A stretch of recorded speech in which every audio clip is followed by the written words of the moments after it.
So just a bit of housekeeping, really. If you could please, it's lovely to see your faces. If you can bear to put your camera on, it'd be nice to see you all. We've got a couple of presentations for you to listen to. If you could maybe mute your microphones, we'll definitely be taking questions. But it just means that we don't get distracted by phones going in the background or what have you. But yes, it would be lovely to see your lovely faces. Thank you very much. The chat bar will be fairly active, I would imagine, if you want to put some questions in there or write anything that any points that you want to make. Absolutely fine. And if you need to get my attention, obviously raise your hand or what have you. So today we've got two wonderful guests. Thank you for coming, both of you. We'll in a bit we'll talk to Megan Braid from the Independent Living Centre. So she's talking about a sort of a collaborative joint NHS and DCC service that offers equipment and mobility solutions across Devon. So it's great to have you here, Megan. Thank you for that. So we'll have a chat with you in a minute. And before that, Sally Ann Tommy, she's a certified trauma coach and Doctor of Education and Social Studies. I'm going to let you introduce yourself properly, Sally Ann, because I'm sure you'll do it far better than I will. Okay. And she's got a brilliant presentation for us. Thank you. Thank you, Lucy. So I have worked in social care and education for many years, but I come to this presentation with a slightly different angle, having done a lot of trauma work and trauma-informed a practitioner and also trainer. But I come with a different hat on as a family member of my mum, who has been through the transition into care, full-time care. And as much as it shouldn't have traumatized me or triggered me in any way with what I know in my rational head, it did massively. And I've just reflected on it since. I've kind of gathered my thoughts and reflected on it. And I think I'm very grateful for the opportunity. So thank you for inviting me here, just to share what were the issues for me. And just in the hope that if it makes someone kind of have some thoughts and stops other people having those issues, it may well work. So I'll try and share some slides here.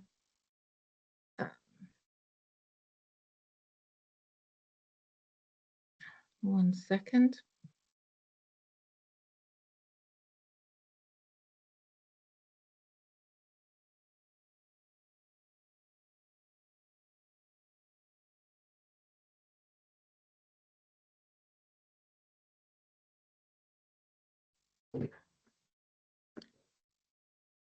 It's not letting me, Michaela.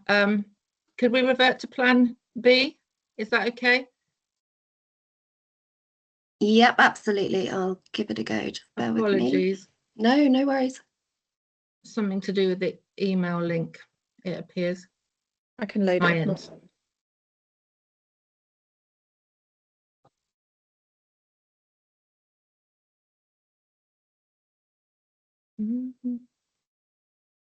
So I'll talk anyway, because I know what the slides are going to say. So the first slide is very much about I come in peace. This is not in any way about criticising the care home that my mum is in and that my mum transitioned to, or the sector. It's a sector that's very dear to my heart, and I think it's important that people realise that this is just because hopefully it might help someone in the future. It's not meant to be a critical look at anything. So I have experience of the sector back in what my grandson calls the dark ages. I did, as a family member, we had a care home, not for older people, but for learning disability and autism, challenging behaviour.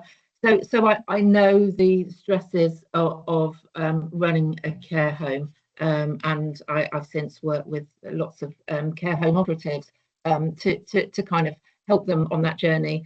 And one thing that I think is really massively important is the culture. And as a family member, I think that's the thing you feel when you are passing over the care of your loved one.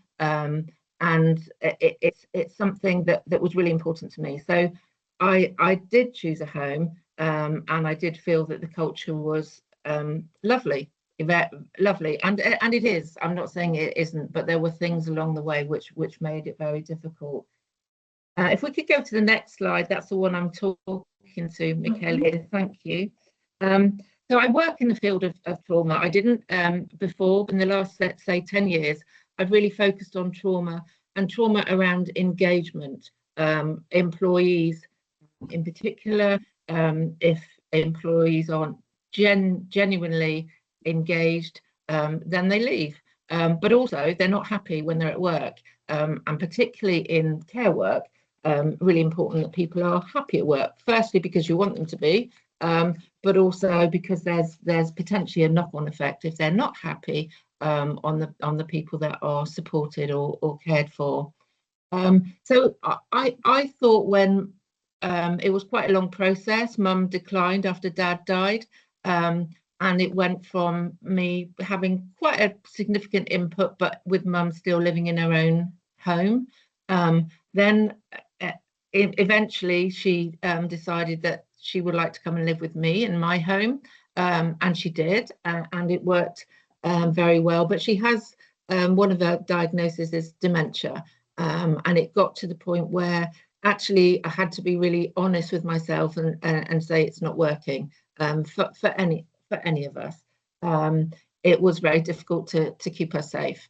It's very difficult to stop her going off for a walk when I was on the phone trying to do some work. So the decision was made. Mum was very much involved. She went to the care home, and she'd been there previously on respite when she was released. It is released from hospital, actually. It's probably the right word. But when she was discharged from hospital, so she knew it, and she went there for a little bit of time with the option that she didn't have to stay if she was unhappy. And then we made that a permanent thing. I thought I would handle it, but I didn't. And there's lots of little things now that I've had time to reflect. But the important part was I actually, if I'm really honest, became quite resentful of the care home. As much as human being, I'm saying, and I believe that care homes are incredible places. There's lots of compassion, and they do wonderful things, and it's a really hard job in a really difficult environment. Lots going against social care in terms of funding and different things.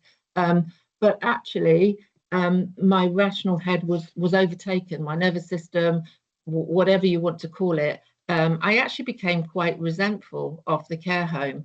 And if people asked me about it, I would say disparaging things.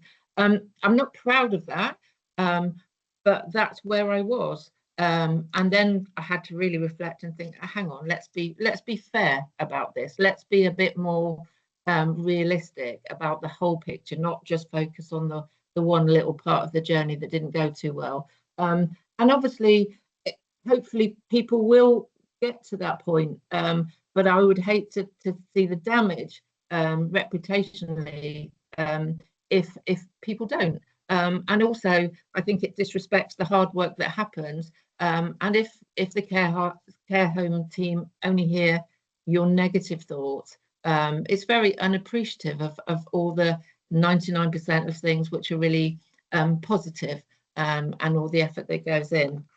So if we move to the next slide really quickly, this is kind of where we start, I guess. So yes, care homes have compassion. There's a lot of emotional intelligence within the care home team. That's what they do every day. And they have experience of the journey of transition. They're not unsympathetic. They do know that it's a big tug to have your mum move in, and you're frightened, you're upset, and different things around there which are pushing your emotions. But I do appreciate that initially, I think in this experience, there was an acceptance of that. I know this is hard for you, Sally, but it's not always what's said, it's what's felt. And I also trust the care homes, and this care home that mum's in, but any care home.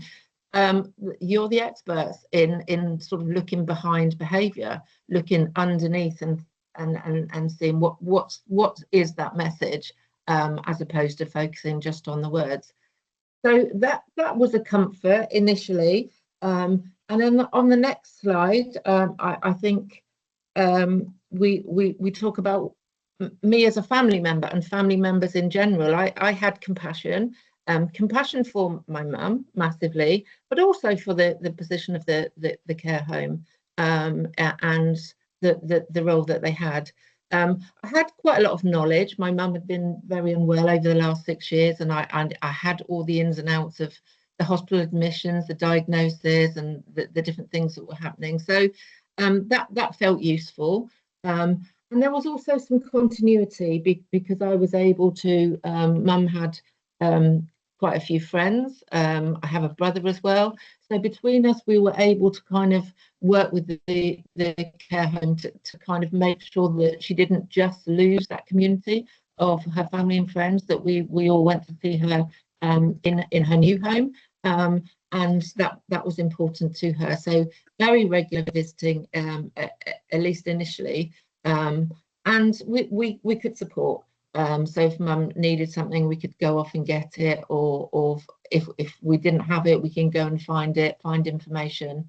But what I didn't realise is quite how much the trauma that I've had in my life, and I believe everyone has trauma, big T, capital T, like major events or little things that just make us kind of at points in our life with certain triggers. We kind of revert to an automatic behaviour, and that behaviour might be distrustful or angry or shut down, but it's kind of like a trauma response. And I also didn't realise how much guilt I felt, how much shame, that actually I did really want to look after mum myself, and it hadn't worked. It had worked to that point.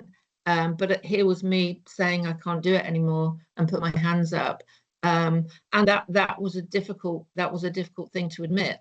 And then fear. I was massively frightened about what the future was like for mum. Would she ever settle? Would it be too different? And again, my nervous system I wasn't relaxed. I wasn't calm. I was in a state of kind of constant anxiety really around it, which didn't help me to communicate further. So the next slide, we'll talk about the triggers, because it wasn't just about the move into the care home. It wasn't just that. If it was just a decision for me to say, okay, this is the best place, mum is happy to go, and we're going to do this together in the best way possible, I think that it might have been different.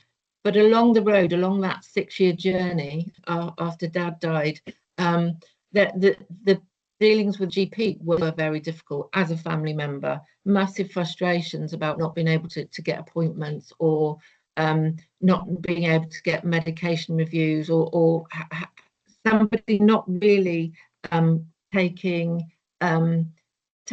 care, I think, and spending time. For example, and me, myself as well, there was a point when mum was responsible for her own medication. We had it in blister packs, and she kept being ill. And nobody actually questioned whether she was taking it in the right way. And obviously, if the tablets are missing from the Monday, when I've gone to see her on the Monday, I kind of assume she's taken them, but it wasn't always the case that she had. And I just wish that the GP could have been a bit more hands-on, helping me through that process. Ambulance teams were a little bit difficult. Again, I just felt a sense of disconnect. I felt a sense that ambulance teams, some of them, just didn't like anyone else. They didn't like care homes, they didn't like hospitals, they didn't like GPs. And I'm sure that's not the reality across the board. But when you feel that, it adds to your kind of nervousness around the situation. Hospital stays were awful. if I'm honest. Mum had lots of falls, lots of missing hearing aids. She got more confused when she was in the hospital, massively more confused, didn't know night and day, had very poor communication. So that was really frightening, because I saw a very fast decline, and I also saw her getting hospital-induced pneumonia and different things that really terrified me about her being in hospital and ever going in there again. The hospital discharge team, they were obviously very busy people, and they have processes to follow, but that again was very difficult to navigate. And I remember having a conversation with one of them where I was kind of told that you don't get to choose here. Your mum will go where we find her a place, and it may or may not be local to where she is. It might not be in Exeter. And I obviously know a little bit around the sector, and I was able to go back on that gently, and say, well, actually, that's not quite the case. And you know, mum is able to be involved in that decision. But it was very matter of fact, and it just felt like a process with no care about people along that process. And then the local authority, that's been a tricky one. So initially lots of twos and throws, but the biggest thing I think that hit me was when we had lots of conversations with the local authority, and I was in conversation with them before the decision to move mum, and their safeguarding team, when I was saying, you know, she's wandered off, she's in the back of a policeman van because they found her. I can't lock her in. I'm worried about keeping her safe. And from that point of view, the local authority were very helpful, very compassionate and very kind. But when it came to actually let's do the paperwork, let's do the assessments, it was a real roller coaster. So we're going to do it. We can place mum where she wants to go. We'll support you with that. And then it got to doing the paperwork. And it was actually mum, the local authority took responsibility for mum's fees in August 2024. And the agreement is a deferred payment arrangement, so that when her house is sold, which it can't be yet, then obviously the local authority will be repaid. The paperwork to this date is still not even close to being done on that. So that's a massive, it's stressful for a family member to just think, well, what's going to happen? What's going to be, what's the interest going to be? Lots of things around the unknown, and kind of everything, as a lay person, if you read it online, well, it's usually done within 6 weeks of her being in the care home. Well, we're well over a year after it and it's not done. It's just stressful. It just adds to the kind of nervous tension that you're feeling. And then very disappointing, actually. The local authority was fine about the care home. Said, yeah, you know, good choice. I know the people there. She'll get well cared for. Building's not perfect, but it doesn't matter. It's the care that we're really interested in. And then when it went a bit wobbly, when the I think they call it going to panel. So when the decision to support mum went to panel, there was a bit of nervousness from the assessor about whether they were going to get it through, and it very quickly reverted to, actually, I don't think this place is as good as you think it is. And actually, I can get a different place for mum for about, I think it was just under £900, which was different than what we were paying. And the allegiance seemed to switch. And again, for me, that was, well, were you genuine then when you said that this is a great place? Because now you're saying it's not a great place because a cheaper place is a great place. And there was it didn't feel that there was any consideration of mum in that, and how mum would cope with being moved. And the care home, to be fair to them, were very strong on that, and they were very adamant that this is mum's home now, and they weren't going to let her be moved just because there was a cheaper place. So that was kind of all of those things going off, as well as trying to settle mum into the care environment. So on admission, the next slide we'll just really briefly touch on admission. So when the decision was made that yes, mum was going to go and we signed the agreement, there was a lot of care and support in the first few weeks, and it's around practical issues, but there was lots of communication that she's had a good day, she's okay, she's eating well. You felt kind of a bit of a team around you to manage that. There were a few gaps in the knowledge, which surprised me a little bit because assessments had been done. So what I assumed the care home would know and what they did know, that there were some gaps in that. But I did have some reassurance, and it wasn't a problem to fill those gaps in. And actually, it felt quite nice to be involved. It wasn't like I'm handing mum over and now I've not got a job, as in a caring job. It was quite nice to be involved. But as it moved on, when I reflect on it, on the next slide, we're talking about the triggers. And mum was calling me incessantly on her mobile phone, and maybe sort of 20 times a day.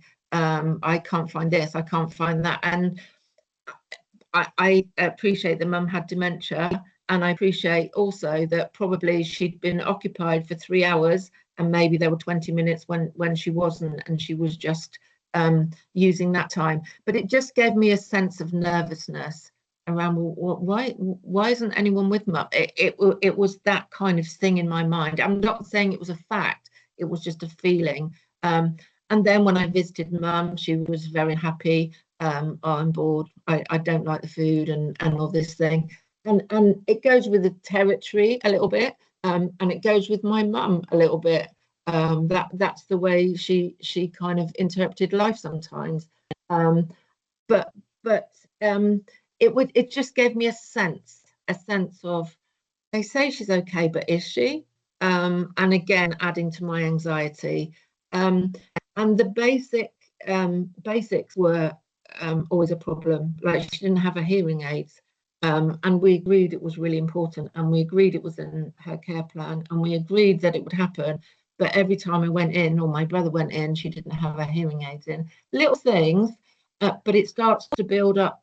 You know, if I'm honest, care home, they haven't even done that, when rather than being rational and thinking that maybe mum's taken them out, or she's not changed the batteries, or she's done something to them.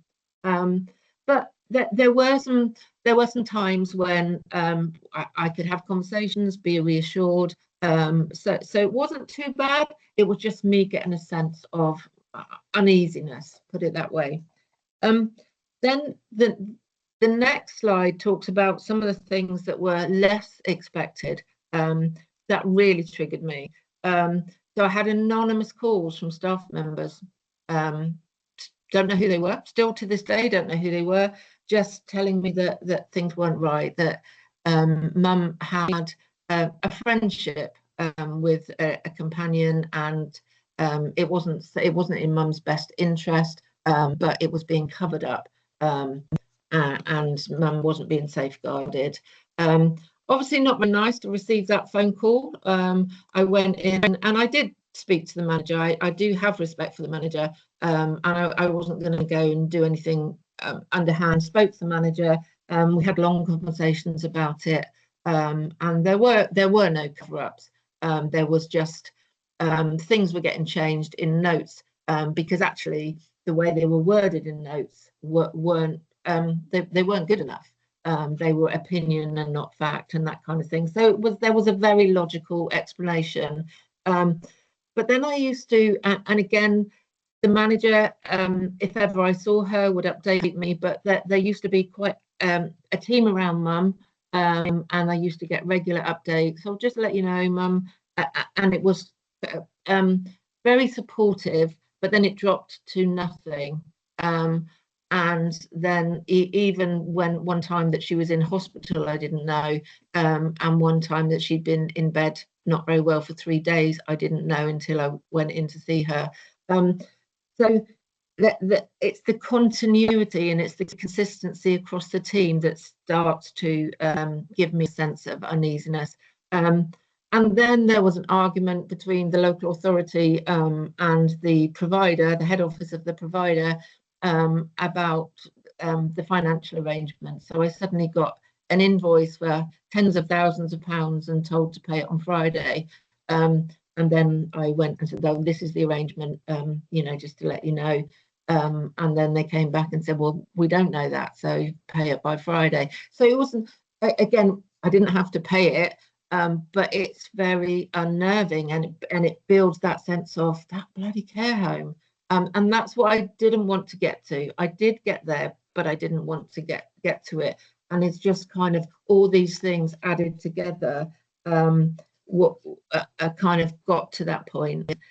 So if I ask myself on the next slide, what would have helped?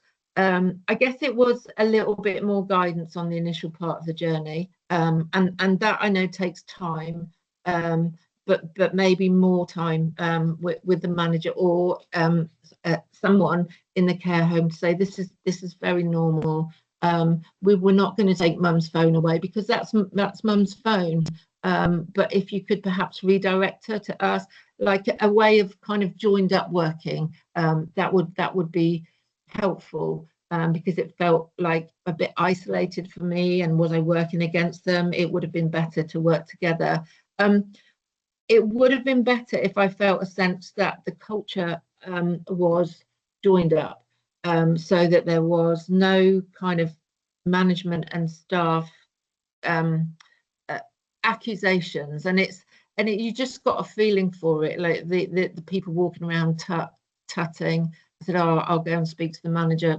You know, there's just a sense that there wasn't a respect and an equal understanding through the culture. And that did come out in a conversation with the manager as well. And when I went and said, "Look, I've had this anonymous call. I'm not going to not tell you, but what can we do about this?" The manager was is a lovely person, but on that day, in that moment, decided to kind of share their woes with me about how dreadful some of the staff's attitudes were and how she was struggling to change them. Again, very honest, very transparent, but didn't do me a lot of favours in terms of how's my mum going to be in that situation. And I think looking back on it, and I have a part in this as well, I could have asked for this, but a lot of our conversations were very rushed, corridor, a quick sit down in an office, but looking at the time, maybe I could have taken part in that and actually said, "No, I want half an hour, I want uninterrupted time, because I want to feel kind of calm and heard." That would have definitely helped. But finally, on the last slide, I'm happy to say that mum is happy. Mum is settled. She doesn't call me at all now. Not 20 calls a day. She's happy. She you know, I'm a bit of an interruption to her life when I go in and see her. Depends what she's doing. So if there are any issues, and sometimes there are bits and pieces that go wrong, but I can just kind of rationalize them. And that's just a tiny thing in a big sea of mum's having a wonderful time and she's safe and she's happy. It doesn't matter. I'm not going to be resentful. I'm not going to say anything bad about the care home or the people that work in it. So my guilt and sadness have reduced, mainly because mum's so happy. And it's kind of like, so it was worth it. It was worth it, because getting through that transition and coming out the side, mum has a better life. And I'm confident a better life, and probably a longer life than she would have done had she stayed at home or had she stayed with me. So now when I go and see mum, I see mum. I'm not stressing about has she got her hearing aids in, or what's done, what's not done, are the team okay. It's more about spending time with mum and rolling with whatever she's doing in that time. And the reason I think it's important There's a lot of work done. There's I don't know if you've come across a local research from Victoria May. She does a lot on supervisions, and I get it. I get that supervisions, you know, can be more human, but it's it's the whole culture. It's a whole culture. Just having a supervision that works doesn't really do anything if the whole culture doesn't hold it up. But in her research that went behind that, there was something around care staff being highly gendered, which isn't really a surprise, but also highly traumatized in terms of their lived experience. Maybe that's the bit sometimes that comes out with the care home staff. However, the bit that I'm talking about is as a family member. So I just want you to know that the family member's journey, although as a manager you've kind of got things done, sometimes that loses its presence somewhere and has to regain somewhere along the line. So and if I can help anyone, you know, any other family, any difficult parent or child that's putting their loved one in care, I'm very happy to kind of be able to be the word of reason now that I am reasonable. I wasn't. There was a point where it got to me, but now in the passage of time, I realise actually I'm really lucky to have mum where she is and well cared for. So that's what I wanted to share, and thank you for you know, giving me the opportunity to do that. Totally, I think that's really important, and it's nice to hear a very self-aware journey that you've been on. It'd be lovely to have some questions. I've got plenty, but if anybody wants to put their hand up. How long was the transition, do you think? How long did it take, do you think, from that point of her moving into that care home before you actually settled yourself? Probably about 6 months. Yeah, okay, that would make sense. And would the same be said for your mum, or was she happier before that? She was probably about 4 months in. She was happier. And I think maybe there's an element of kind of me giving off the vibes of being a bit concerned without using the words. Maybe mum knows me well. If I wasn't kind of completely laid back, she might have picked up on that. But yeah, for mum about 4 months. And you know, haven't looked back. She doesn't even want to come home for Christmas. Like literally, we're trying to beg her, would she like to come for Christmas? And no, she'd rather we go and see her, which is lovely. It is lovely. And what else could have helped you with that transition yourself? What could have speeded up that transition for you? Is it as simple as more conversations where you could allow yourself to trust the people looking after your mum? Yeah, I think more conversations, and I think maybe a regular conversation rather than, because I think I was very aware that, I don't want to be, you know, why am I ringing them when they've got things to do, but maybe a regular conversation slot and be able to jot down all my little things and allay those concerns earlier. So that would have helped for sure. Just thinking about this from a kind of manager's point of view, I've been nodding my head along to what you've been saying, because I can absolutely think of various relatives who've had a similar journey. Did any of it resonate with you guys listening? Any hands up or shaking of heads or anything? Marta, what's your... No, I think I quite often find that I've worked in a school before I did this as well. I've grown up in this care home. It's my family business. But when I went and worked in the schools, we used to have a lot of conversations about moving a child to a different classroom, and the amount of time that it would take that child to transition, particularly if the child had SEN needs or anything else that, you know, we needed to take into account. And we'd always give them a good couple of weeks to kind of try and get settled into this new classroom. And when I talk to relatives, I always sort of say that when you're an older person, and particularly if you've got other things going on as well, for example, like dementia, you almost need to double, if not triple that time, because it takes a lot for people to settle into this new environment. And I think people have their own aspersions about care homes. You know, there's quite a few people, quite a lot of residents come into care homes and they haven't had much choice about it. You know, they've come in because something physical has happened to them. They've fallen over and they've broken their hip and they're no longer able to return home, or something's happened where they are just unable to remain where they were and they've had to come in. And so that choice is really important. But I suppose my part B of that is that I think the relatives quite often take as much time as well, because it's really hard to hand the care of your loved one over to somebody. And it's not one person, it's a band of people that you are then trusting to communicate well with each other, know your relative as well as you know them, and read them and learn to read them in the same way. Yeah, sure. No, I 100% agree. And it also comes off the back of like implied kind of not words, but you know, the ambulance people or the hospital people. Oh, you sure you want to put them in it? Just a sense of that the sector isn't joined up. You know, hospitals, ambulance people, the GPs, the local authority. They don't seem to be singing from the same hymn book, and that can wobble people. I think that sense of kind of unsaid mistrust can wobble people.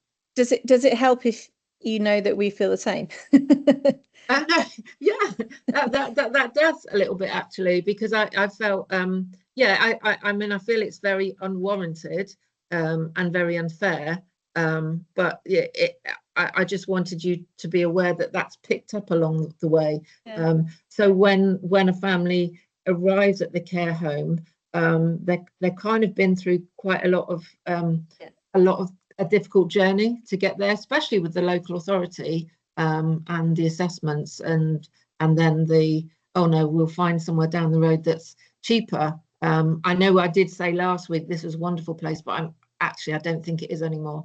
That kind of stuff. Becomes disingenuous, it's just doesn't it? that shouldn't happen. It just doesn't feel professional in any way.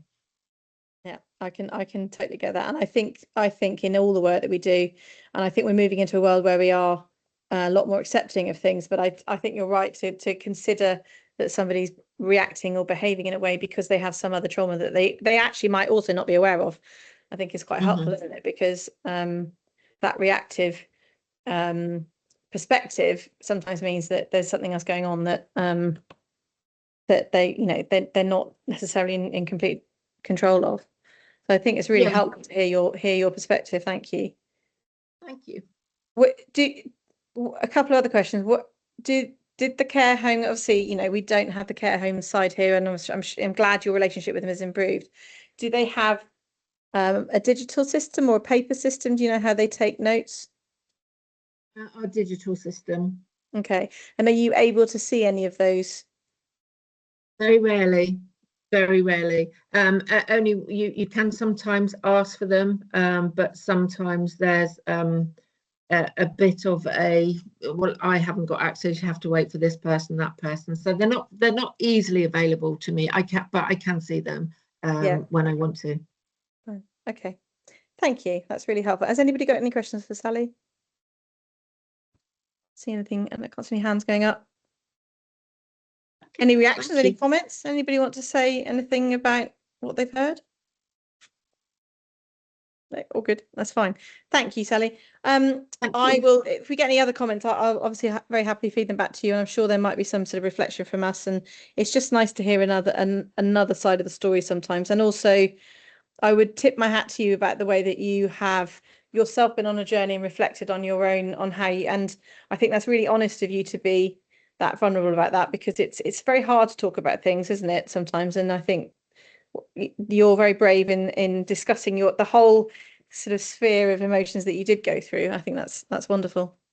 Thank you. Well done. Thank you very much. Okay. And on to mobility aids.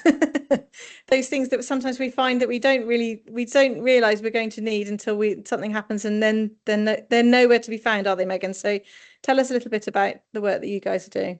Sure. I've got some slides to share with you. So part of the reason, thank you for having me, by the way. Part of the reason for me being here is to just give you a general overview of what our service does, and then tell you about some resources that we've developed as well. Can everyone see that okay? Lovely. So I'm Meg. I'm one of the occupational therapists at the Independent Living Centre. Some of you I know have heard of us, and others of you this might all be brand new. So I'm going to sort of give you a bit of an overview about everything that we do.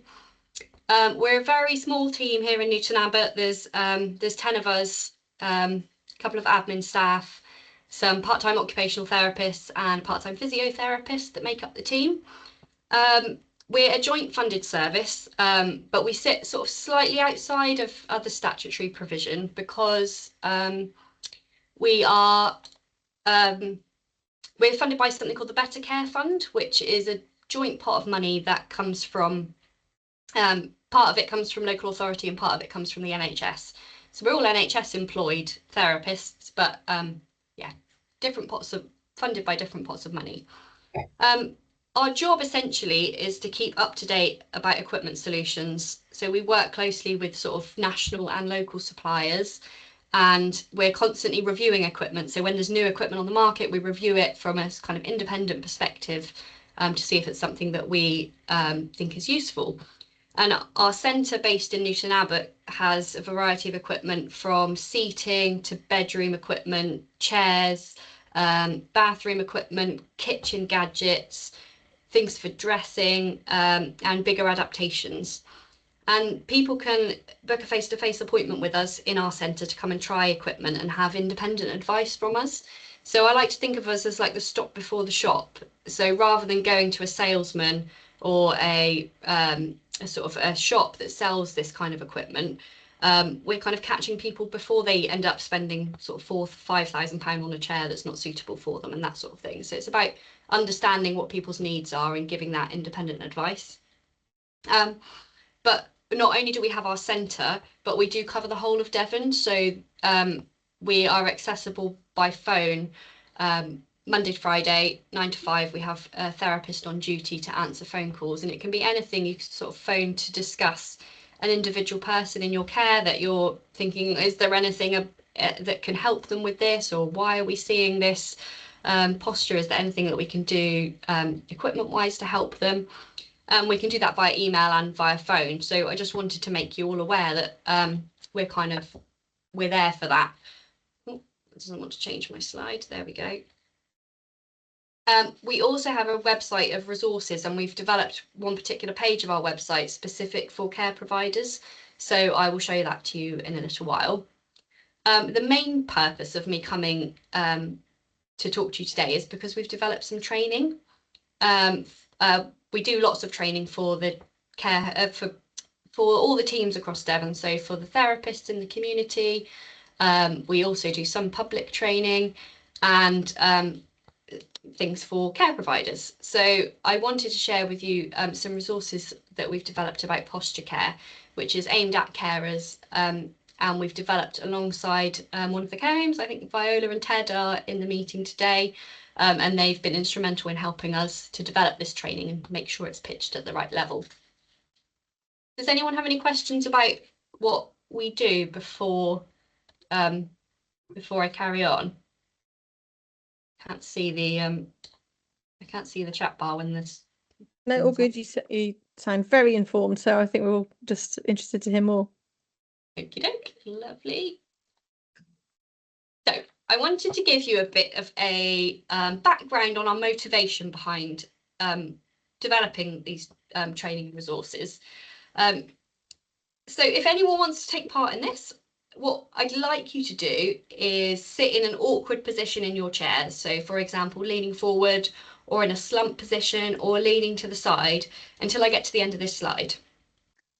So the lady you can see in the photo here was referred to us by a community therapist who was at loss what to do to support this lady. She was living in a care home with advanced dementia, and she was non-verbal at the point that she was referred to us. She had been sleeping in a fetal position and had been contracted for quite a while, but this had become progressively worse. And as you can see from her position, her arms and legs are extremely tight. They were unable to straighten up out of that position. Her head was very flexed forward, and over time had also become fixed in this position. So you can see her arms quite pulled in to her sides.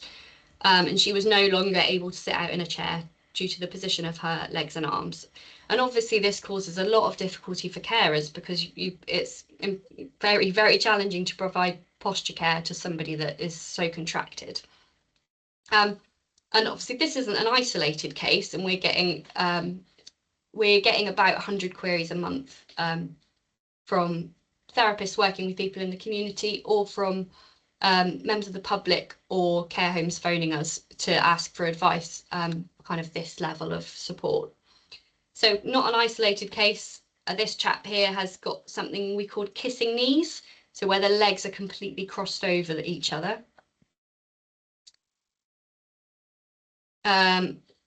We have this lady who, as you can see, she's got her right leg very flexed up and her left leg completely rotated over. This person here was at kind of the earlier stages. We prefer to see people at this point, because at this point we can kind of make some meaningful change. This person is starting, you can see their legs are starting to sweep over to the side, but not to a point that it was impacting too much on kind of their personal care and sort of what we needed to do for them. Obviously this lady slumped to the side in her chair, which has led to changes to the shape of her spine, and also still mobile, so you could see that same spinal position when she was standing up. This lady here was actually seen by us 2 years prior to this photograph being taken, and she was living at home at the time, and been given advice on suitable seating to purchase to prevent her posture from getting worse. Unfortunately, she chose not to take that advice and stayed sitting in her favourite upright chair, which wasn't a very good fit. And then 2 years later, she was admitted into a care home because her posture had deteriorated so much that she couldn't sit out in her chair anymore, and was being cared for in bed at a point that sort of she was at this stage, so you know, quite difficult to support her with that posture. And this person here, also leaning heavily to the side, and was quite difficult to support because he was still doing a standing transfer. Just to let you know, all the photos that are blurred out for anonymity, except for the ones that we've had consent to use in training.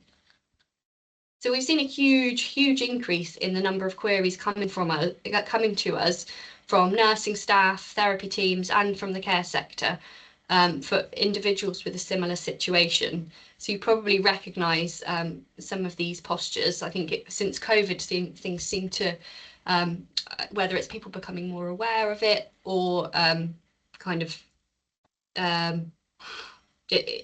not being seen for that period of time, people becoming less mobile, but we seem to have a huge increase in referrals for these kind of people. So hopefully some of you have been sat in awkward positions for a while, you're probably feeling quite uncomfortable. This is obviously only after, you can sit back up as you were now. That's after only a few minutes of poor posture. So for people like us, where we can move independently and change positions when we feel uncomfortable, adopting those sort of poor postures on their own are not a problem. But for people with health conditions, that means that they lack independent movement and rely on us to move them, that can cause sort of more widespread problems. So lots of consequences to someone sat or lying in that kind of posture. So as you might have identified from sitting there, you've got pain, reduced function. So if you're sort of working quite hard to hold yourself in those postures, you're using a lot of energy. So as you can see by the photos, a lot of the individuals are very, very thin, not got much muscle mass. And it's because they're working so hard to kind of support themselves. And because they're doing that, it's harder for them to do other things, like take part in the activities they want to take part in, communicate with other people. You also see an increase in pressure ulcers for people with these kind of postures. And that's often one of the reasons they get referred to us. We might get a referral from a nurse saying, help, I need advice on what mattress to use for someone. And it's actually sort of, we need to look at their mattress, but we also need to look at what kind of posture they're in. We get people with depression, low self-esteem. Obviously for you guys, this is a huge care burden, having to care for somebody that is in that posture because it makes things like personal care difficult. They have impacts like poor sleep, difficulty breathing, problems with eating and drinking, difficulties with moving, difficulty providing personal care, and constipation because of their kind of contracted positions. So a whole host of kind of things we want to avoid, really. Oh, I've got that lady in the corner, so sliding out of her chair. The chair's a little bit too big for her. She's got no foot plate to kind of anchor herself, so she's kind of sliding out of the chair and adopting that kind of slump posture. So like I said, if you or I were in these positions, it's not so much of a problem because we can recognise that we're uncomfortable and shift positions. But there are certain people who are more at risk of posture changes. So that includes anyone who's has difficulty with moving independently. So people who are chair or bed bound are at highest risk.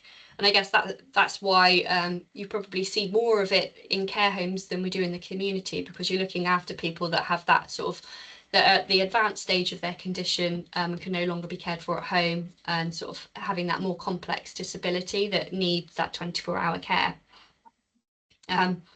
So also when we have a movement difficulty that's caused by an injury or a disability, it becomes more difficult to freely adjust our position. So we'll move in less symmetrical movement patterns, and that over time will lead to a sort of weakness of different parts of the body.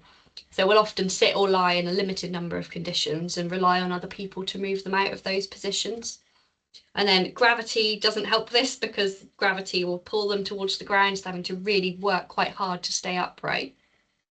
And staying in those limited number of positions means that the range of movement they have available becomes less and less, because their joints, their joint range of movement becomes less, and you get changes to things like their muscle length.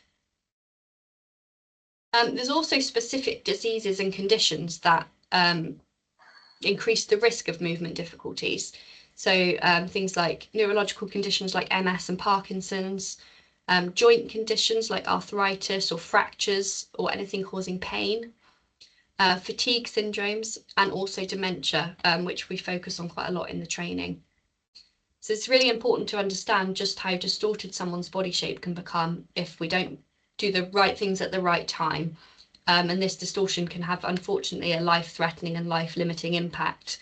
So we often find when we get referrals for people like you saw on the slides below, quite often they pass away before we've even been able to see them, or we've put an intervention in place and they've passed away quite shortly afterwards, because unfortunately that body shape is going to be kind of placing multiple aspects of their kind of medical issues at risk.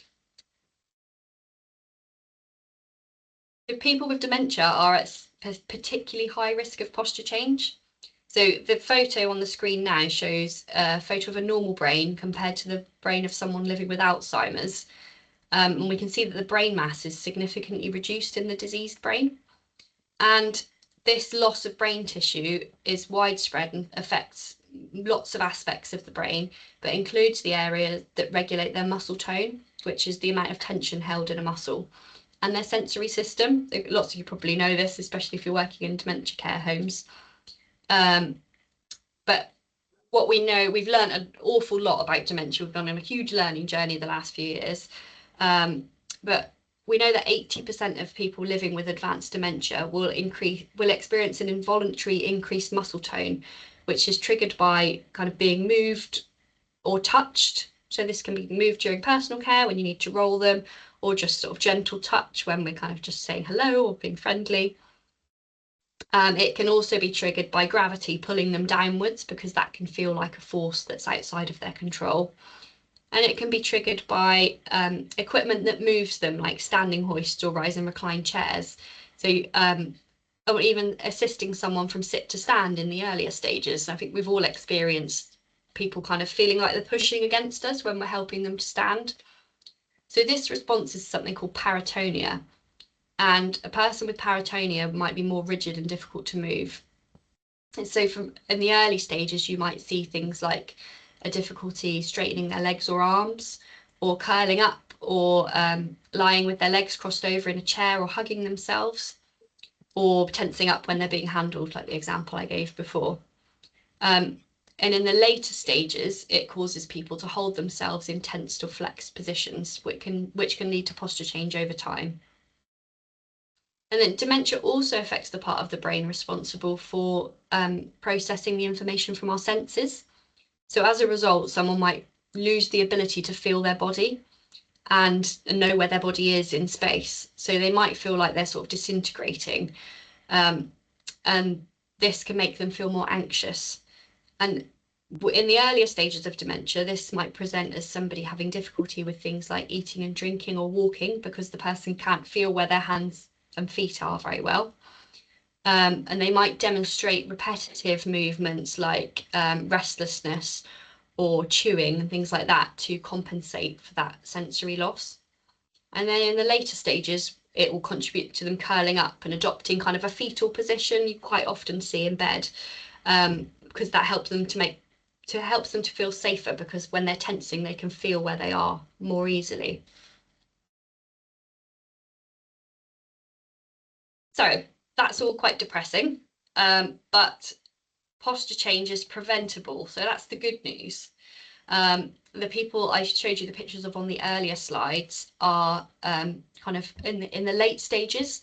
But if we support people at the earlier stages of their disease, when they're starting to have movement difficulties or posture changes, then we can prevent those changes from occurring. And you guys are really key to preventing that, because you're seeing people for years, you know them really well. So you're in a key position to kind of do that preventative kind of work. We've also been doing lots and lots of work with the therapists in the community. So you might have noticed that the community therapists are talking more about posture. I've seen some of the care homes, you have been given posture care plans for individuals to help them lie more symmetrically. So hopefully sort of discussion and chat about posture is becoming more our day-to-day business, really.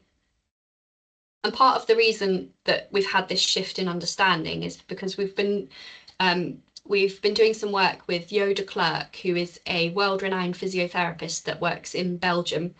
And his pioneering approach has basically changed the way that therapists and carers are thinking about posture care. He runs a care facility in Belgium where the approach that he's using for posture has completely eliminated contractures and pressure injuries in all of his residents in over 10 years. So there's obviously a lot of interest in this approach, and different areas of the country are starting to cotton on and do research studies into it. And it's something that is kind of, we're kind of starting to embed parts of his work in the work we're doing in Devon. So this new learning has led to us developing a care home resource pack, and I'm going to give a shout out now to Viola at Mapleton, because Viola's given us loads of support and feedback throughout the development process so that we can ensure the materials are really relevant and sort of practical for the carers to follow. So I'm going to let Viola say a few words about it in a minute, but just to give you an overview of what we've developed. The first part is a 2-part video series on posture, which is aimed to be kind of bite-sized so that you can use them in meetings or fit them into busy schedules rather than attending kind of a lengthy training session. And it's got a mixture of videos and graphics to suit different learning styles. So video 1 is an introduction to posture, which is about 20 minutes long and is about identifying people at risk and talking about the consequences of posture change. And video 2 is posture care for carers, and this is 25 minutes. And that includes sort of information to help carers make simple, practical changes to support someone's posture in standing, sitting and lying. And it's designed to focus on the things that carers can do easily using things that they have access to in their workplace. So things like pillows, or rearranging where a person's TV or their table is set up. So things that can make a huge and lasting impact on someone's posture, especially if we catch them early on.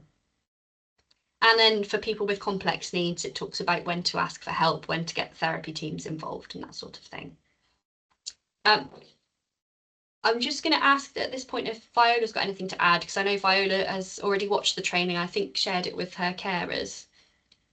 Hello, good morning, everyone. Thank you, Sally, for sharing that very personal story, and thank you, Mike, for your presentation as well. So my name is Viola, and I'm the deputy manager at Mapleton. We are a care home that has two unique units, one for permanent, mostly dementia clients, and second one is NHS rehab beds. And as a manager, I'm running both of them together with Ted, our unit manager. So yes, I watched it, and I also asked some of our staff to watch it. I shared it with everyone, just not everyone managed to get around to watching it. Staff who watched it, they found it very useful, very relevant, and very eye-opening. And the same, it was eye-opening for me. I'm working in care sector for many years, and I've seen multiple cases of people who are left in fixed, uncomfortable postures. However, I never stopped to think why they ended up in that posture. How did it happen? I just assumed it was given. I just assumed that it couldn't be helped, and just moved on. Yes, so it was quite eye-opening for me to understand that with simple equipment like pillows, wedges, or just by simply changing chair, we can prevent from clients getting into fixed, uncomfortable, and unmanageable postures. And this preventative methods can be introduced on a go wherever we're doing overcare tasks. It doesn't take really much longer, but it saves so much time and so much money for care organizations, so much pain for clients in the future. So we have currently clients at Mapleton who are in permanent uncomfortable fixed postures, individuals who just a few years ago were working independently. For example, one lady, she has now version of posture we call kissing knees. I love this name. And delivering personal care to her is very difficult and also very uncomfortable and painful for her. However, I remember this lady, she was mobile, totally mobile, and mostly independent with personal care several years ago. During period of illness, she was left in unsupported position, and within weeks, she ended up in this fixed position. She has to receive all her care in bed. She cannot leave bed because there's no specialist chair for her that would be safe to use. Now, had I known then what I know now, I truly believe that she and others might not be in the situation. While her care needs would understandably increase, regardless what we do, perhaps she wouldn't require 24 hours care in bed, and perhaps personal care would be easier. It wouldn't require 2 carers, and would be less painful for this lady and for the staff who's looking after her. I found that working with UMEC and with the rest team in IDLL was really eye-opening. And now this valuable knowledge is available to everyone online. It just staff needs to take time to watch it. What I found useful in these days, it doesn't just teach you how to put person in correct position. It gives you many other invaluable tips, and I found that this can be used also for people in our rehab unit, people who are pretty independent and still mostly walking around. And I noticed that correct position will make the standing up process easier, but also prevents falls. There are also tips of correct chair height. For example, when you're introducing pressure cushion, when chair is too high, you can actually increase pressure points while using pressure cushion, which is not what you want. Also, advice on bedroom setup, like something we don't tend to think. We tend to think, oh, how to make it easy for everyone, but we don't tend to think that actually if we put TV to the side, this person will start leaning to the side and perhaps we stay in that position forever. There were also recommendations for recliner chair, and I remember I was choosing new recliner chairs for Mapleton 2 or 3 years ago, and I was looking at totally different things that I'm looking now. So if you are lucky enough to be going on shopping spree anytime soon, you might find it useful to watch it. I found that awareness is everything, and now I'm able to spot incorrect support whenever I'm popping to a resident's bedroom very easily, something I wasn't noticing in the past. And also, this information is now available to everyone, something that didn't exist in the past. Our team at Mapleton has one request to make, and a team in the Independent Living Center. They're asking, are there any plans for face-to-face training? Because I think it would be very beneficial to actually see it in action. So we would absolutely love to do face-to-face training, but as I said at the beginning, we're such a small team, and this is a small part of our role, although it's as we become more knowledgeable about it, it's taking over our lives. We're very passionate about it as well. So but because we cover the whole of Devon, and there's essentially 2 of us part-time doing the posture care work, as well as other elements of our job, like seeing clients in the centre, supporting the therapists in the community and doing their training, we just unfortunately don't have the time to deliver it face-to-face at the moment. However, we are looking at that's basically why we've done it as a video series. But however, the other sort of, as I said, we train the therapists in the community, and one of the things that we're doing is trying to get a posture champion in every community therapy team. So some of you will probably have already had contact with posture champions, but because Devon is such a huge area, we're trying to spread our knowledge. So by training up a person in each therapy team that has that level of knowledge, they can then, we're encouraging them to do face-to-face training with care homes where they have capacity to do that. And some areas have also got the care home education team. Unfortunately not in South Devon, but in the RDUH patch, we have the care home education team. They are delivering some face-to-face training on posture next year, using our materials, but kind of adapting it so it's got some practical elements to deliver face-to-face. But obviously there's so many care homes that we've recognised that they're not going to get round them all that quickly. So I can send you the links to the video training if you could put your email addresses in the chat bar. But they're also delivering those sessions online for us, so that if you've got feedback or you want to ask questions, there's that forum, and they're going to be I think running that in the new year.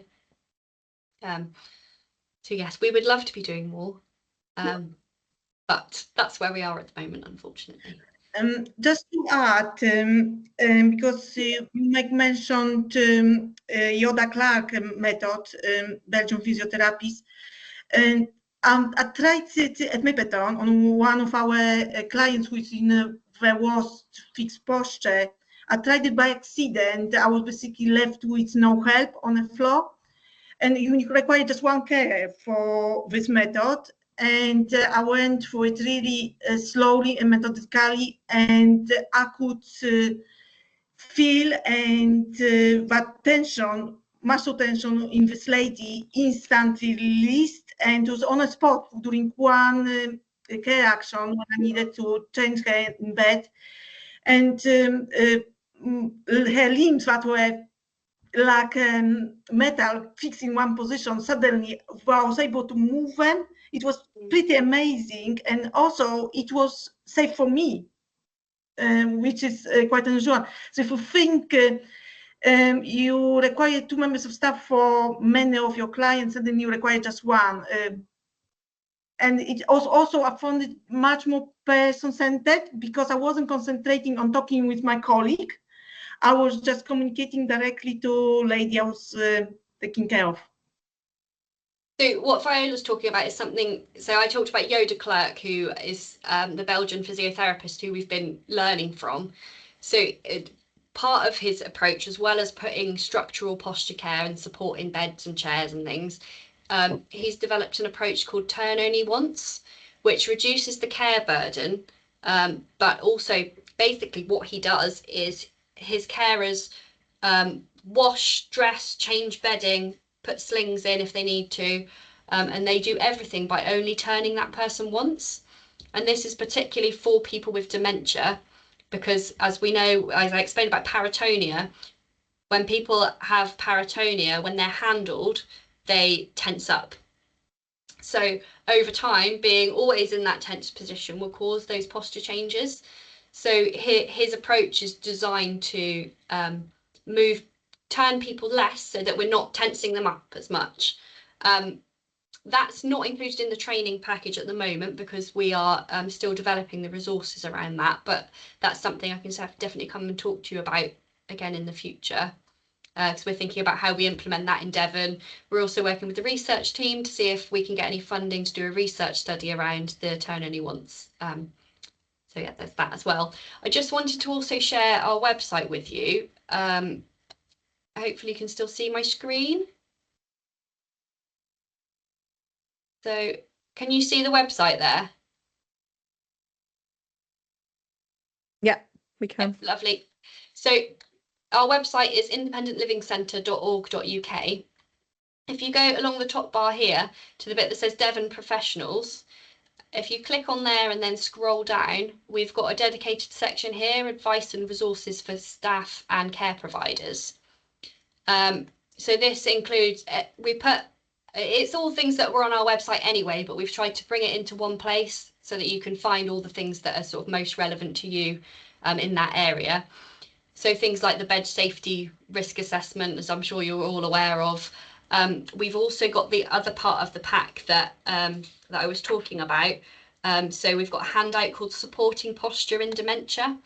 And that is on there as well, and that is a kind of complement to the 2-part training, but is a handout that you can give to families or to your staff, which explains why people with dementia are particularly at risk, and kind of explains some of the things that we go through in the training, but it's just to highlight those kind of issues. We've also got on our website our before you buy guides, which, as Viola said, if you're off on a spending spree, which I think is probably unlikely in the current climate, but if you're in a situation where you're kind of renewing furniture in the care home, or you're buying for a specific individual, our before you buy guides talk you through the things you need to consider for each piece of equipment. So we've got before you buy guides for chairs, we've got before you buy guides for beds, mobility equipment, toilet equipment, all kinds of equipment that you can think of. It's kind of helping people to make the right decisions about what they buy, and giving a guide price, because we know that we get salespeople that come knocking on care home doors trying to sell you chairs that cost £5,000 when you could be paying an awful lot less than that.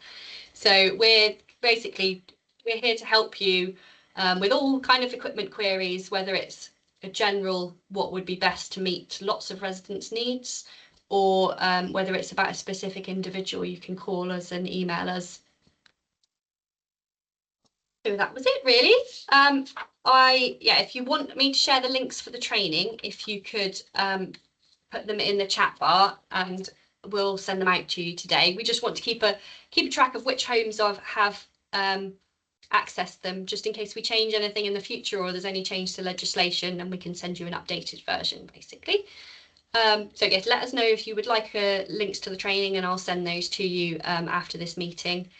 And I've seen there's lots of questions in the chat as well, so I will go through those and try and answer them in a second. We've got a few to answer, I'm afraid, Megan. Well done. That was really, really informative.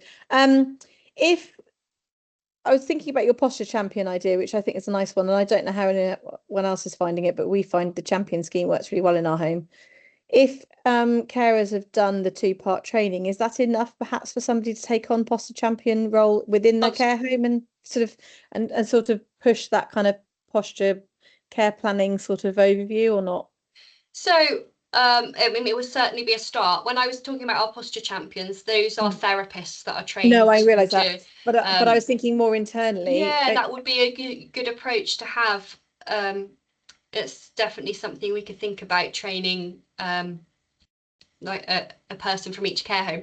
I guess the difficulty is you get that turnover of care, and I don't know how whether you often do, we run because that otherwise training. champion schemes wouldn't work. So I think it would be one to feed back to the team to see whether or not you could do sessions. We did it very well in COVID with infection prevention and infection control. Those champions mostly are still going. But we've also got, I mean, across the sector, across Devon, different homes have different models, but you know, there's end of life champions, diabetes, dementia. So it does work as a model within quite a lot of homes, and it means that within each home then you've got somebody spearheading it and making sure that things are happening. So it might be a good way to share that burden of training that obviously you're feeling, because there's so many people interested in accessing it. And I think that the training, the video training, is kind of something we would want everybody to do. So everyone that's working with somebody in a care capacity, we would want them to see that training. I think where we might need to do a kind of posture champion, train the trainer type approach is if we get off the ground with training on the turn only once, which is somewhere that we want to get to, but it feels like we're not quite there yet. That is certainly something where we've talked about whether we look at having kind of champions in care homes and that sort of thing. So it's definitely an idea that we floated around. Yeah, that'd be really good. Somebody was asking about Airwave air mattresses. Claire Thomas, thank you, Claire. Is there evidence that air mattresses add to the likelihood that people will have contractures? So air mattresses are definitely something that can trigger paratonia. So if we've got dementia patients that are on Airwave mattresses that are constantly moving underneath them, that can be kind of perceived to the person as a force outside of their control that makes them feel unstable and then makes them sort of tighten up. So when we go out to care homes, because we sometimes support therapists in the community with the most complex cases, when we're seeing people that have got dementia and have got kind of we think that they've got paratonia, we're certainly looking at a holistic approach and seeing if, okay, how can we support them structurally, what mattress are they on, and kind of making those decisions in conjunction with tissue viability. So yeah, it's definitely something that it's part of the overall conversation about how we manage someone's posture, not just putting everybody on an Airwave mattress because they're in bed, looking at, well, have they got any pressure damage, have they got paratonia, do we think that they could be feeling unstable because they're on that mattress. Interesting though, I went to a care home in North Devon a couple of weeks ago, and I saw a lady in bed who had very clear paratonia. Each time she was handled, she was getting tighter and tighter, and I wasn't able to get enough of a gap between her legs to even put a sort of a thin blanket in there.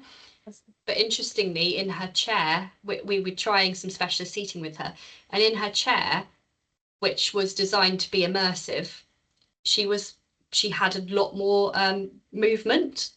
So that was actually part of the conversation, was well, why in the chair, which isn't moving underneath her because it's not an Airwave, why in her chair is she got that range of movement but she hasn't in bed? So it was part of the overall picture of looking at whether we could review her mattress as well. Fascinating. Any quick questions from Megan? I think the website. What was the name of the person?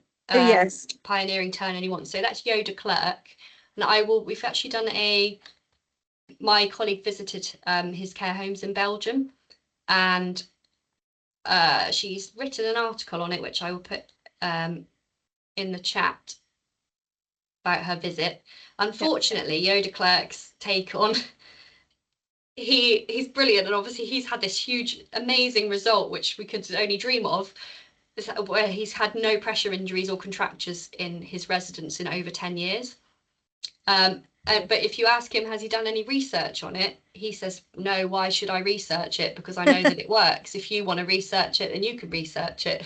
So that's where we're at the moment, is we're trying to find some funding so that we can research it. It's funny. So we're in a difficult position at the moment, is we haven't got the kind of randomized control trial evidence to show that it works, but we know from what he's doing that it does work. So there's lots of areas of the country that are starting to look at this approach and look at how we can get research off the ground for it. Brilliant. That's fascinating. And I think, you know, judging by the nodding around the room, the virtual room, I think we've all had experience of, you know, seeing this level of contracture, and sometimes it's as sad as seeing someone coming back from hospital who's gone in with a break and come back severely changed, and it's heartbreaking. But then trying to make sure that they're as comfortable as possible is the key. Yeah. And I think we're all on a learning journey with it as well. So we've learned a huge amount in a very short space of time, which is why hopefully you start to see therapists actually starting to think, actually, we can do something for this person. Yeah. And I think that a few years ago, I would have been in the same position as you, as would have thought that it was inevitable. But actually now we know that it's not inevitable. And we know what to do, but we're now at a point that we want to be catching people much earlier, so that we can prevent. We're seeing a lot of people that actually we're too late, and we just are trying to make comfortable and try and kind of prevent it from getting any worse, so that you can still do personal care and things like that. But actually they're already pretty severely unwell with their posture changes. So we want to move to a point that we're getting people much earlier, and, you know, be hopefully a lot easier down the line for us. Yeah. And I think being proactive rather than reactive is an easier place to be as well, isn't it? It saves us in the future.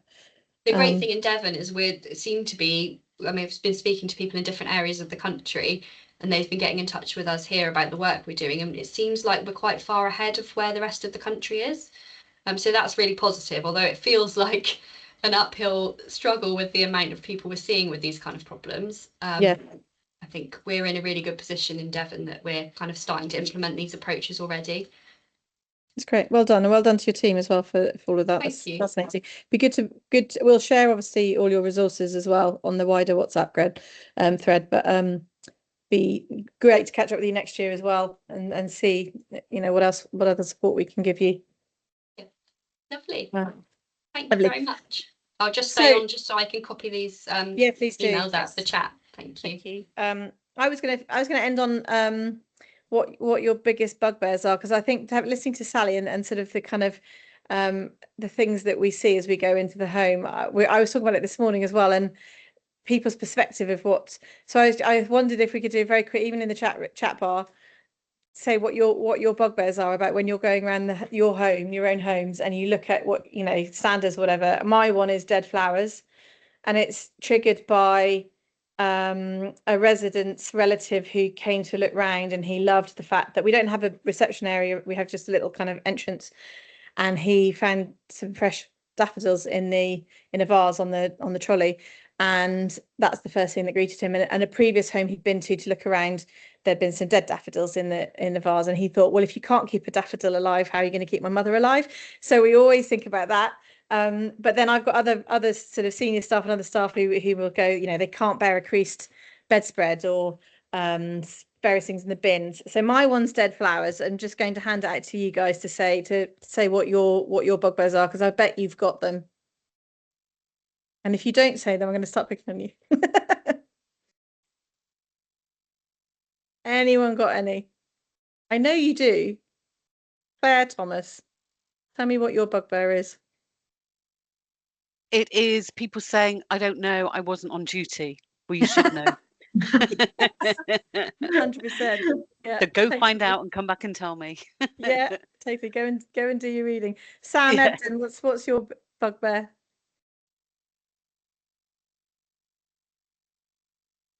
I'll let you think about it, Sam, whilst we come to Viola. No, it's all right. I'm here. Sorry. Oh, sorry, no, it's okay. I was. I've got so many. My bugbear My bugbear is, oh, it's going to sound really bad, isn't it?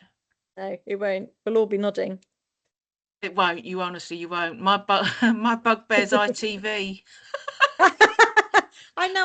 I'm with you on that. I cannot stand it, especially if Loose Women are on. If I go downstairs and Loose Women are on, I am hopping. I'm like the witch out of Chorlton and the Wheelies. I absolutely, and everyone says, oh yes, but we've got choice. And I'm like, yes, but these are our ladies and gentlemen with dementia. And they don't want to be listening to people's sex lives. Thank you very much on the telly. I think so anyway, ITV 3 and 4 are probably one of my bugbears is when people get stuck in a rut and they're in like not even ITV but 2, 3 or 4 and it's an afternoon and they've just been watching the same adverts. Yeah. donkey sanctuary adverts. Go on, Viola. What's your bugbear? Yeah. So in a way, my bugbear is also, but it's from different perspective. So I hate when staff is doing things for the client that client can do for themselves. Yeah. Because I understand that in a line, this person will lose his abilities, and then there will be more at risk of being abused or neglect or any other form of abuse. Not necessarily from care home side, but from somebody else. And so it's my big bugbear. I really hate it when staff comes up to me and says, "Oh, we are so staffed. We are so busy." And then when I get to the bottom of that, they went and done things for the client could do for themselves. Yeah. So why I hate TV is because when I've done audits, TVs is the most common activity in our care home, which is pretty disgusting because it's not activity, isn't it? It's just putting somebody in front of TV is not activity. So I don't like it. No, I totally get it. I think as well, do you find that there's bits in the home that you end up sort of focusing on? So we've got a shelving unit on the main landing. Now the shelving unit for a start is one of them because we all, particularly one of my main housekeepers gets very cross when people just dump mugs and things on there. But it's also the place where people stand there 4 or 5 minutes saying how short staffed they are. And you're like, well, you can't be that short staffed because there's 4 of you standing there and you've been there for 5 minutes. Get on with it. It's just quite funny. I quite like Julia's one as well about the TV being on the lounge when there's and everyone's shouting over it, and the cushions as well. I completely get that. Or moving the Kylies on the chair Kylies back so that they sit down on them, and then not moving the Kylies back into place. It's going to sound like a right old whinge now, isn't it? Mucky skirting boards. Yep, totally get that. Children program. Yeah. I think staff doing things for rather than with, I think that's a really, really good one. It's like promoting that independence. Nick Peacock, have you got one? You were smiling when we were ranting along. Actually, sometimes you see someone's left a bit of litter on the floor and about 5 people have walked past it and just left it there and not picked it up. That's so true. Yeah, I'm with you on that one. And even in like the car park, I found something the other day as a piece of paper, and definitely 3 people had walked past it coming back from their fresh air breaks. Oh yeah, that's the other one. Is the cigarette butt, but I don't smoke at all. But yeah, just will you empty the bin for goodness sake, Sam? Go for it. You started me off now. My other one is when they've run out of supplies and then you get it in handover. Oh, we haven't got any of this, and you're like, right, so who was the last person to use? And everyone just looks at each other. I know. Batteries in the battery box. Putting the empty battery box back in the cupboard. Oh. It's the one thing that will send Debbie, my office manager, into kind of some apoplectic sort of vortex of rage. You sort of see the mushroom cloud coming out from the office. It's dreadful.